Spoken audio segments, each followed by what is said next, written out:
That's Ryan Adam Wells, everybody. Ryan Adam Wells. Very nice job.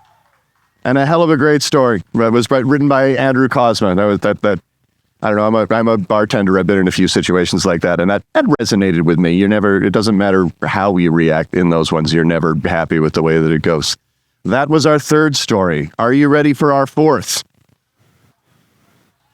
The fourth story tonight is called Strange Karma. It's written by Emily, and it's read by Meghan Webb. Ladies and gentlemen, please welcome Meghan Webb.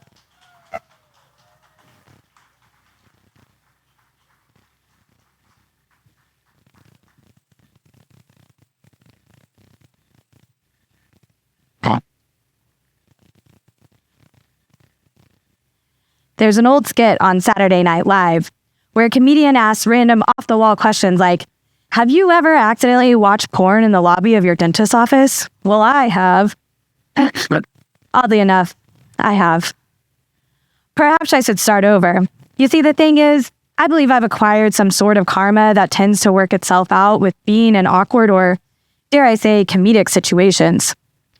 For example, I really like to watch birds, but they always seem to come at me with violent intentions.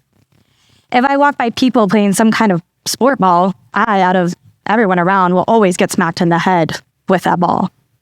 And then circling back to the beginning of this story, I have found myself in embarrassing sex-related public situations. The first time it happened was in the lobby of my doctor's office. I had been seeing this guy, and we were at the point of playing with toys, sex toys, bedroom giggle time toys. Anywho, I spent the night at his place and woke up the next morning in a panic because I was going to be late for this appointment. I frantically threw all my stuff in my purse and I drove like a madwoman to the doctor's office. I wasn't that late, so they were still going to see me. The panic subsides. I sat down and began to focus on the check-in paperwork. My purse, which I had inattentively placed on the edge of the chair next to me, started to fall and its contents began to slowly dance across the floor. The panic returned because, oddly enough, my bright blue dildo and vibrator found their way in front of a lady and what seemed to be her daughter, of maybe 10 years old, both sitting across from me. It became dead quiet while I hastily collected my things, wearing a face of apologetic embarrassment, only to be returned by a look of shock from the mother. I moved to another seat. The second time it happened, I was coming home from a guy's house and hungover, happy thinking about all the pleasantly fun fuckery from the night before. Yes, toys included. I pulled in my driveway and proceeded to collect my things. I got out of the car and saw my neighbor in his yard. We say hello from afar, and with a smile, he started walking towards me. I'm neighborly, so I meet him and we engage in a nice conversation.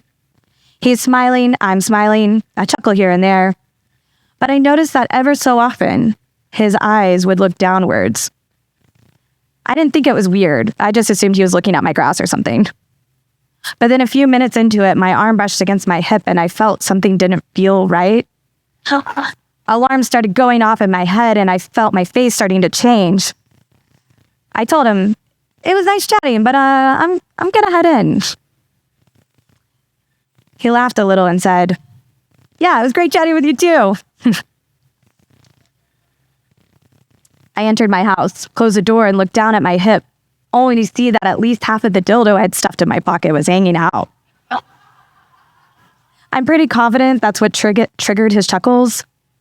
In hindsight, I honestly didn't recall why I put it in my pocket. So I'll just chalk it up to the fact that I was happily hungover.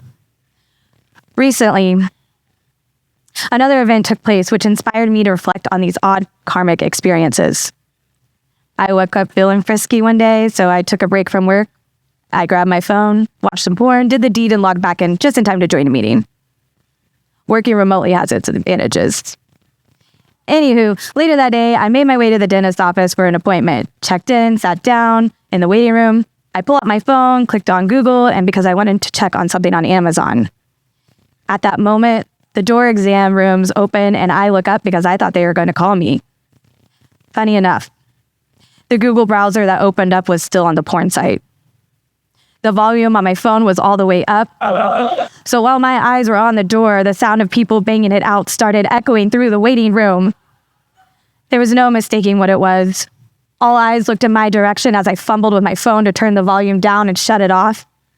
I looked up only to see many faces of judgment, intrigue, shock, and laughter staring at me as I began to reciprocate with an awkward smile. The door to the exam rooms was still open and the hygienist called my name. The escape was a relief.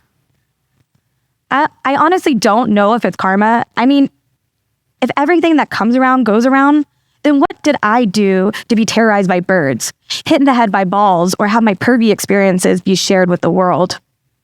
Perhaps it's just a God wanting to laugh at my expense, but it's okay. In hindsight, at least I can laugh about it too.